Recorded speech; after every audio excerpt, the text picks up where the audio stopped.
Good morning and जय हिंद बच्चों मैं अजय कुमार वाराणसी उत्तर प्रदेश से आपके अपने चैनल नव शिक्षण पे स्वागत करता हूं। बच्चों आज मैं विज्ञान का दूसरा टॉपिक पढ़ाने जा रहा हूं, गति, बल एवं ऊर्जा।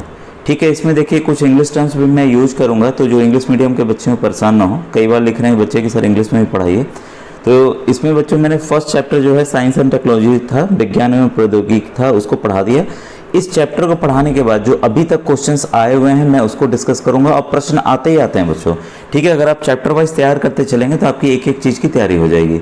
और बच्चों आपको पता है मैं आपको NMMS की तैयारी करा रहा हूं, और साथ ही ये NTSC के लिए भी उतना ही उपयोगी है, किसी भी प्रतियोगी परीक्षा। बच्चों एक चीज़ बता दें, जितनी भी प्रतियोगी परीक्षाएं होती हैं, चाहे बैंक की हो, रेलवे की हो, आपकी IAS PCS की हो, ये सभी में ये टॉपिक्स आते हैं। और या UPSSC अभी होने जा रहा है, UPSSC पेट होने जा रहा है, ये सभी के लिए उतना ही इम्पोर्टेंट है बच्चों ये सब टॉपिक्स। ठीक है, तो आइए आज के टॉपिक को स्टार्ट करता हूँ मैं बच्चों।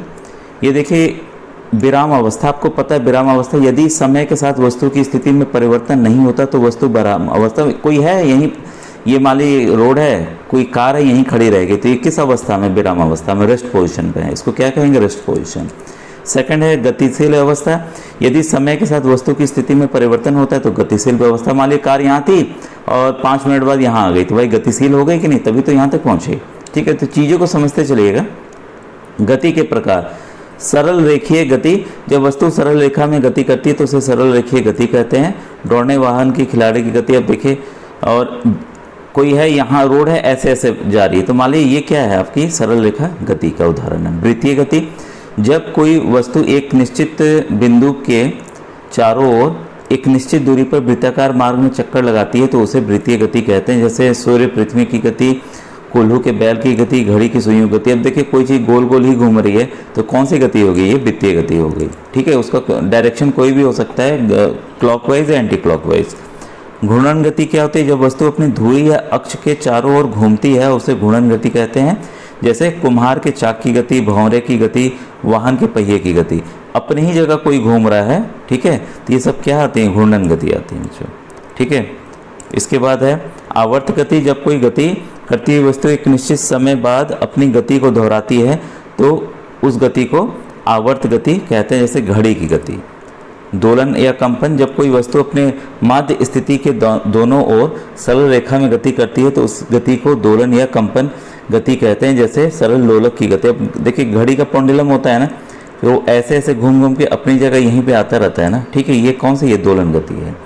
सदिश राशि, ठीक है, ये वेक्टर क्वांटिटी, जिन भौतिक राशि को व्यक्त करने के लिए परिणाम के साथ साथ दिशा की आवश्यकता होती है, ऐसे राशियों को सदिश राशि या वेक्टर क्वांटिटी कहते हैं। ठीक है, ये वेक्टर है बच्चों। विस्थापन, वेग, बल अभी मैं बताऊंगा, इससे क्लियर होगा, अभी ये कंफ्यूजन रहेगा आपको। और अदिश राशि, जिसमें ये तो रहता है बच्चों बहुत, केवल परिणाम की आवश्यकता हो, उसमें डायरेक्शन नहीं दिया हो, जैसे दूरी, चाल, विद्युत धारा, द्रव्यमान, कार्य समय, ऊर्जा, दाब, ताप, ये सब क्या है? अदिश राशि है। स्केलर क्वांटिटी, ठीक है, स्केलर क्वांटिटी इसको इंग्लिश में कहते हैं। दूरी या विस्थापन, अब यहाँ से आपको समझना बच्चों अंतर क्या है, यहाँ से इंपॉर्टेंट शुरू हो रहा है परीक्षा के लिए। किसी वस्तु द्वारा कुल की गई लंबाई दूरी कहलाती है, जबकि वस्तु की प्रारंभिक एवं अंतिम स्थिति का अंतर विस्थापन कहलाता है। अब देखिए मान लीजिए A यहाँ पर था और वो चल के ऐसे रोड है यहाँ आ गया, B स्थान पे आ गया। ठीक है, तो ये क्या है? ये है उसने कुल तय की गई दूरी, मान लीजिए ये है आपका 20 मीटर। ठीक है, अगर मान लीजिए अगर मैं इसमें विस्थापन की बात करूं तो वो एकदम सीधी रेखा आप खींचेंगे यहाँ तक, ये उसका असली में विस्थापन है बेटो। ठीक है, दूरी आपका डिस्टेंस हो गया, दूरी आपका क्या हो गया? डिस्टेंस हो गया। ठीक है, और विस्थापन जो हो गया वो है आपका डिस्प्लेसमेंट। इसको कैसे करते हैं समझा रहा हूँ अभी मैं, डिस्प्लेसमेंट। ठीक है, ये मिनिमम दूरी होती है, जो मान लीजिए A स्थान से B स्थान तक गया, वो मिनिमम दूरी है बच्चों। ठीक है, वही डिस्प्लेसमेंट, भले रास्ता हो ना हो। और ये जो पूरी एक्चुअल दूरी तय की गई है वो है आपकी दूरी या डिस्टेंस। ये अंतर है, यही अंतर अभी देखिए चाल और उसमें आपको मिलेगी स्पीड और वेलोसिटी में, अभी मैं समझाऊंगा आपको। अब देखिए चाल पे आइए, तो जब भी चाल की बात हो और वेग की बात हो, ये दोनों अलग अलग चीज़ें हैं। ठीक है, तो चाल की बात है तो आप यहाँ ऐसे याद रखिएगा, मैं बता रहा हूँ S बराबर दूरी बटा समय। तो दूरी बटा समय, कुछ भी आप ऐसे शॉर्ट में याद कर लीजिए। अगर इंग्लिश में याद करना है तो स्पीड बराबर स्पीड, SPEED, स्पीड बराबर डिस्टेंस अपॉन टाइम या छोटा d बटा t।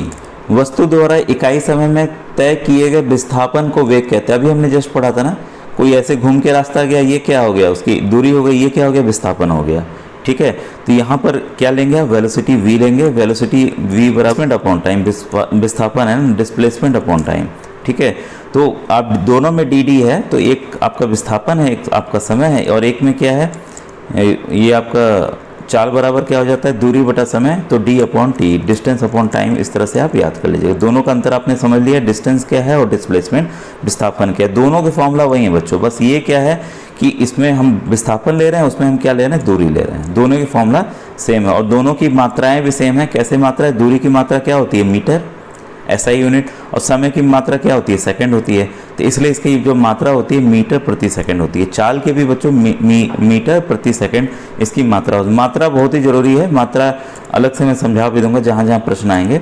अब आइए, औसत चाल कई बार आता है, किसी वस्तु द्वारा कुल चली गई दूरी तथा कुल समय के अनुपात में औसत चाल कहते हैं। औसत चाल क्या होती है, कुल तय की गई दूरी बटा कुल समय। ठीक है, अब देखिए ये इंपॉर्टेंट है, सर आते हैं 1 पॉइंटर में। चाल मापी, और इसको स्पीडोमीटर कहते हैं, इंग्लिश में आएगा, इंग्लिश में ही बच्चों। वाहन की चाल किलोमीटर प्रति घंटा। आप देखिए बाइक चलाते हैं या कार चलाते हैं, उसमें स्पीडोमीटर लगा रहता है जो कि गाड़ी की चाल को दिखाता है। एक होता है ऑडोमीटर, वाहन द्वारा तय की गई दूरी को मापता है। बाइक में देखते होंगे 20,000 50,000, कार या किसी में लिखा रहता है कि इतनी दूरी अभी तक उसने तय की है। और ये स्पीडोमीटर उस समय की चाल को दिखाता है कि कितने रफ्तार से गाड़ी भाग रही है, चल रही है। ठीक है, अब आइए संवेग। वस्तु के द्रव्यमान तथा वेग के गुणनफल को संवेग कहते हैं। इसको बच्चों इंग्लिश में कहते हैं मोमेंटम। मोमेंटम, ठीक है। मोमेंटम क्या होता है, mass into velocity, mass into velocity. तो इसमें देखिए ये आपका वेग हो गया, वेग मतलब कि हमें डिस्प्लेसमेंट लेना है, यानी कि विस्थापन लेना है, और द्रव्यमान उसका मास हो गया। ठीक है, और इसकी मात्रा क्या हो जाएगी, इसलिए मास का होता है देखिए किलोग्राम kg, और वेलोसिटी का क्या होता है मीटर प्रति सेकंड। ठीक है, तो इसकी यूनिट क्या हो गई, मात्रक क्या हो गई, किलोग्राम मीटर प्रति सेकंड। ठीक है, तो देखिए इस बच्चों इस क्या होता है कि इंग्लिश में काफ़ी आसान रहता है। तो जो भी बच्चे तैयारी कर रहे हैं, साइंस वर्ग से पढ़ेंगे या 10 में भी आप विज्ञान ले रहे हैं, तो इन मात्राओं को अगर इंग्लिश में आप लिखते हैं तो आपके लिए काफ़ी आसान हो जाए, क्योंकि किताबें आगे चल के सब अंग्रेजी में ही उपलब्ध हैं बच्चों। ठीक है, अब देखिए एक छोटा सा MCQ है, इसको देख लेते हैं। 1.5 किलोग्राम पिंड 4 मीटर प्रति सेकंड के वेग से गतिमान है, तो पिंड का संवेग क्या होगा, कुछ नहीं, हमें इसको क्या करना है, दोनों को गुणा कर देना है। ठीक है, अब देखिए वस्तु के वेग त्वरण, देखिए वस्तु के वेग परिवर्तन की दर को त्वरण कहते हैं। त्वरण मात्रक जो होता है मीटर प्रति सेकंड स्क्वायर होता है। त्वरण आपका इंग्लिश में कहते हैं एक्सेलरेशन बच्चों, एक्सेलरेशन। इसको क्या कहेंगे, वेग बटा समय क्या हो गया आपका एक्सेलरेशन, ए छोटे से करिएगा, वेग वेलोसिटी अपॉन टाइम। ठीक है, अब वेलोसिटी का हमें पहले से पता है क्या होता है, वेलोसिटी अपॉन टाइम। वेलोसिटी की मात्रा क्या होती है, मीटर प्रति सेकंड होती है, और देखिए टी पहले से नीचे है, तो इसकी समय का मात्रा क्या होता है, सेकंड होता है। तो देखिए सेकंड सेकंड आपस में गुणा हुए तो क्या हो गया, मीटर प्रति सेकंड स्क्वायर। ये जो बटा होता है ना बच्चों, ये प्रति, इसको ऐसे दिखाते हैं, तो मीटर पर सेकंड स्क्वायर, इसलिए देखिए इसका यूनिट जो है मीटर प्रति सेकंड स्क्वायर है। ठीक है, एक्सेलरेशन। अब बल वह भार या धक्का या खिंचाव कारक है जो किसी वस्तु की स्थिति में परिवर्तन करता है या प्रयास करता है। बल जो है एक सदिश राशि है, वेक्टर क्वांटिटी, क्योंकि इसमें डायरेक्शन दिखाना पड़ता है कि बल, मान लीजिए कोई ये पत्थर रखा हुआ है और कोई धक्का यहाँ से इधर लगा रहे, तो भाई ईंट तो ये पत्थर इधर ही नहीं जाएगा, इधर तो जाएगा नहीं, तो इसमें डायरेक्शन भी, दिशा भी दिखाई जाती है बच्चों। इसलिए क्या है, ये सदिश राशि है, वेक्टर क्वांटिटी है। और बल का मात्रक देखिए इंपॉर्टेंट बच्चों, या तो न्यूटन हम कहते हैं, या तो इसको kg मीटर पर सेकंड स्क्वायर कहते हैं, kg मीटर पर सेकंड स्क्वायर। ये आया कैसे, क्योंकि देखिए यहाँ जो बल होता है उसको इंग्लिश में फोर्स कहते हैं। फोर्स हो गया आपका द्रव्यमान गुणे त्वरण या एक्सेलरेशन, मास इनटू एक्सेलरेशन।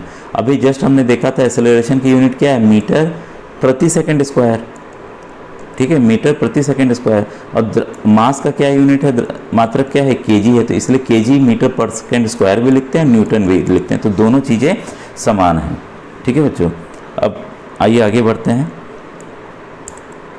बल के प्रकार, सामान्यतः बल के दो प्रकार होते हैं, संपर्क बल और संपर्क मतलब कॉन्टैक्ट फोर्स। एक तो जो छू के किया जाता है, एक बिना छुए किया जाता है, जैसे चुंबक वाला, ठीक है। संपर्क बल में देखिए आपका पेशीय बल आ गया जो हम लोग हाथ से लगाते हैं। घर्षण बल में आपका फ्रिक्शन आ गया, जैसे गाड़ी में हम ब्रेक लगाते हैं तो ये टायर है, ठीक है, ये रोड है, हमने जैसे ब्रेक लगाया तो क्या हो गया, टायर इस पर घसीट के धीरे धीरे जाके आगे जाके रुक जाएगी गाड़ी यहाँ पे, ठीक है। तो यहाँ पे घर्षण बल लग रहा है, फ्रिक्शन लग रहा है। और हमेशा ध्यान रखिएगा चप्पल से हम जिससे चल रहे हैं तो रोड पे भी फ्रिक्शन लगता है बच्चों।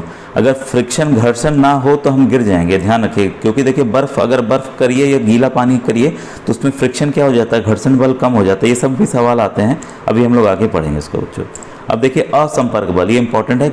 ये गुरुत्वीय बल जो पृथ्वी खींच रही है या सूर्य खींच रहा है, चुंबकीय बल चुंबक वाला बल, और विद्युत बल जो हम विद्युत इलेक्ट्रिसिटी की सहायता से चलाते हैं, ठीक है। अब देखिए उत्तोलक, यह एक सीधी टेढ़ी छड़ जो एक निश्चित बिंदु के चारों ओर स्वतंत्रपूर्वक घूम सकती है, उत्तोलक कहलाती है। उत्तोलक तीन भागों में बांटे जा सकते हैं।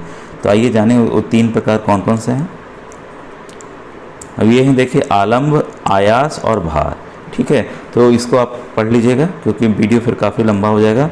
अब प्रथम प्रकार के उत्तोलक में देखिए क्या आता है, हैंडपंप, कैंची, सीसा, झूला। द्वितीय प्रकार के उत्तोलक, ये देखिए उदाहरण आता है, ये इंपॉर्टेंट है बच्चों, इसके उदाहरण आते हैं कि हैंडपंप किस तरह का उत्तोलक है, इस तरह के प्रश्न आते हैं, ठीक है।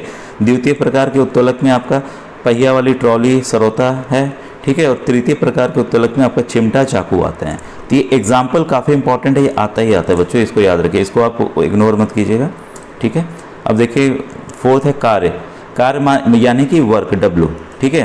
किसी वस्तु पर बल लगाने पर विस्थापित हो जाती है, अतः वस्तु पर लगाए गए बल तथा बल की दिशा में विस्थापन के गुणनफल को कार्य ये कहते हैं। मान लीजिए देखिए अभी जस्ट मैंने बताया कोई पत्थर है, इधर हमने धक्का लगाया, ये पत्थर यहाँ पे आ गया, तो भाई यहाँ से यहाँ गया ना, ये विस्थापन यहाँ से, ये हिला यहाँ से यहाँ तक, तो यही जो W होता है, वर्क होता है, क्या होता है, ये बल, एक तो फोर्स गुणे विस्थापन मतलब कि डिस्प्लेसमेंट, ठीक है। फिर D करेंगे इसको, F × D, ठीक है। तो ये भी, ये जो विस्थापन हुआ है वो बल की दिशा में, मतलब ये भी एक वेक्टर क्वांटिटी है बच्चों, ठीक है। अब देखिए ये ध्यान दीजिएगा, कार्य का मात्रक न्यूटन मीटर, देखिए न्यूटन मीटर होता है या तो जूल होता है, दोनों यूनिट बराबर हैं। और कार्य का CGS मतलब सेंटीग्राम, ग्राम, और ये जो मात्रक है वो अर्ग है, और ये कभी कभी आ जाता है बदलने के लिए, तो 1 जूल बराबर 10⁷ अर्ग, याद रखिएगा, ERG, ये फॉर्मूला होता है बच्चों, ठीक है, इसको याद रखिएगा। अब देखिए ये दाब, इकाई क्षेत्रफल लगने वाले अभिलंबवत बल को दाब कहते हैं। दाब क्या होता है, प्रणोद बटा क्षेत्रफल, या सिंपल कहें दाब क्या होगा, फोर्स अपॉन एरिया, ठीक है। ये बल बटा क्षेत्रफल होगा, ठीक है। तो इसको ध्यान रखिएगा। इसकी यूनिट इसलिए क्या होगी, देखिए हमें पता है इसकी SI यूनिट फोर्स की क्या होती है, न्यूटन होती है, अभी जस्ट मैंने बताया। और क्षेत्रफल की क्या होती है, मीटर स्क्वायर होता है, ठीक है। तो न्यूटन प्रति मीटर स्क्वायर होती है। एक और चीज़ बच्चों ध्यान रखिएगा, न्यूटन मीटर स्क्वायर को दूसरे तरीके से ऐसे लिख सकते हैं, इसकी घात ऊपर ले जाके माइनस लिख देंगे, तब भी दोनों बराबर चीज़ें हैं। तो कंफ्यूज मत होइएगा कि ये दोनों अलग अलग क्या है या सेम है, कंफ्यूजन ना रहे बच्चों, ठीक है। और इससे बस डायरेक्ट फॉर्मूला रिलेटेड सवाल है, इसको आप देख लीजिए। अब वायुमंडलीय दाब आइए, वायुमंडल के कारण पृथ्वी की सतह पर जो दाब लगता है उसे वायुमंडलीय दाब कहते हैं, संक्षेप में वायु दाब भी कहते हैं, ठीक है। वायु दाब का मापन कई बार सवाल आया, मैंने सवालों को बताया भी हुआ है। किसी पृष्ठ की क्षेत्रफल, इकाई क्षेत्रफल पर लगने वाला वायुमंडल की वायु के भार से वायु दाब का मान ज्ञात किया जाता है। वायु दाब क्या होता है, ये भी वायु स्तंभ का भार और क्षेत्रफल, मतलब ये देखिए अगर पूरी पृथ्वी पे हवा है, अगर हम इतने ही क्षेत्रफल की बात करें तो यही आपका वायुदाब है कि इतने मीटर क्षेत्रफल में कितना लग रहा है।